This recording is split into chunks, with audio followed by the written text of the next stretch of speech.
नमस्कार, वृषालीज किचनमध्ये तुमचे स्वागत. आज मी मसाला बोंडाची रेसिपी करत आहे. हे बोंडे मी तेलामध्ये न तळता कमीत कमी तेलाचा वापर करून मी हे बोंडे बनवलेले आहेत. आणि सर्वात महत्त्वाचे म्हणजे मी इथे बेसनचे बॅटर न बनवता वेगळे साहित्य घेऊन बॅटर बनवलेले आहे. अशा प्रकारचे बोंडेसुद्धा खायला खूप छान लागतात. चला तर मग रेसिपीला सुरुवात करूयात. बोंडे बनवण्याकरता मी इथे एका भांड्यामध्ये 1 कप मैदा घेतलेला आहे. 1/4 कप तांदूळाचे पीठ, मीठ चवीनुसार, थोडासा ओवा आणि थोडासा सोडा, एकदम थोडासा सोडा मी इथे टाकलेला आहे. हे सर्व साहित्य मिक्स करून घेऊ. आता यामध्ये 1/4 कप दही टाकून घेऊ. हे सर्व व्यवस्थित मिक्स करून घेऊ. आता यामध्ये लागेल तसे पाणी टाकून घेऊ. बॅटर जास्त पातळ नाही करायचे, मीडियम ठेवायचे. मी इथे ज्या कपाने मैदा घेतला त्याच कपाने मोजून पाणी टाकत आहे.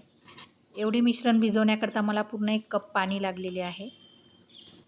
हे मिश्रण छान फेटून घ्यायचे. यामध्ये एकदम पाणी न टाकता थोडे थोडे पाणी टाकून हे व्यवस्थित मिक्स करून घ्यायचे. या बॅटरमध्ये तांदूळाचे पीठ टाकल्यामुळे ते बोंडे छान क्रिस्पी बनतात आणि हे बोंडे खायलाही खूपच टेस्टी लागतात. पूर्ण 1 कप पाणी मला इथे लागलेले आहे.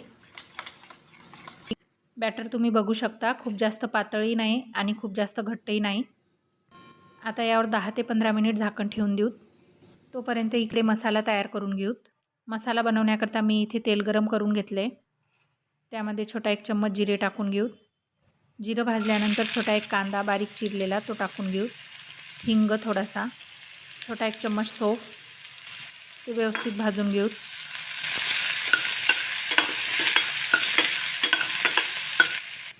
आता यामध्ये छोटा 1 चम्मच लाल चटणी आणि छोटा अर्धा चम्मच हळद टाकून घेऊ. मी इथे छोटा 1 चम्मच मॅगी मसाला टाकत आहे. तुम्ही कुठलाही गरम मसाला टाकू शकता. चवीनुसार मीठ टाकून घेऊ. थोडीशी कोथिंबीर टाकून व्यवस्थित भाजून घेऊ. आता यामध्ये शिजवलेला आलू मी इथे बारीक करून घेतला आहे, तो टाकून घेऊ. सर्व व्यवस्थित मिक्स करून घेऊ. थोडीशी कोथिंबीर टाकून व्यवस्थित मिक्स करून घेऊ आणि आता गॅस बंद करून मसाला डिशमध्ये काढून घेऊ.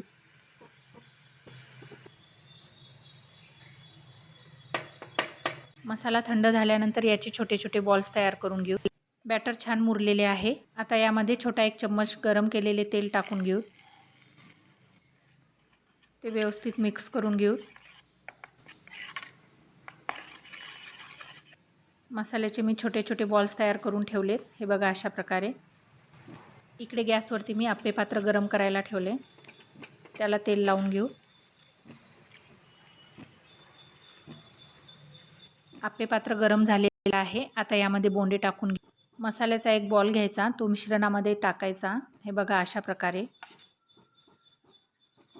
चमच्याच्या सहाय्याने तो बॉल मिश्रणामध्ये मिक्स करून आप्याच्या पात्रामध्ये अशा प्रकारे टाकून घ्यायचं. वरतून थोडे मिश्रण टाकायचे. हे बघा अशा प्रकारे. असे सर्व बॉल्स मिश्रणामध्ये मिक्स करून आप्या पात्रामध्ये टाकून घ्यायचे.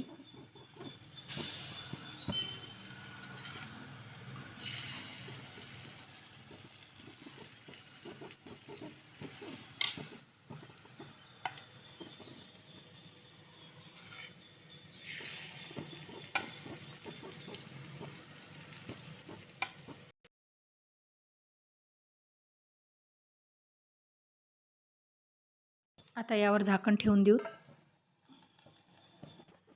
1 मिनिट झाल्यानंतर वरतून थोडे थोडे तेल टाकून घेऊ. त्यावर परत एकदा झाकण ठेवून घेऊ. परत 1 मिनिटांनी ते खालीवरती करून घ्यायचे. खालची साईड भाजल्यानंतर वरची साईड भाजून घ्यायची. बघा खालची साईड छान व्यवस्थित भाजलेली आहे.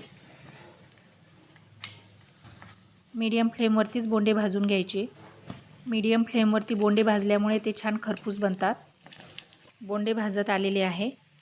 जरुरी असेल तरच तेलाचा वापर करा. तसे अगोदर तेल टाकल्यामुळे आता काही आवश्यकता नाही आहे. बोंडे परत थोडेसे भाजून घेऊत आणि नंतर डिशमध्ये काढून घेऊ. सर्व बोंडे व्यवस्थित भाजलेले आहेत. आता मी हे डिशमध्ये काढून घेते.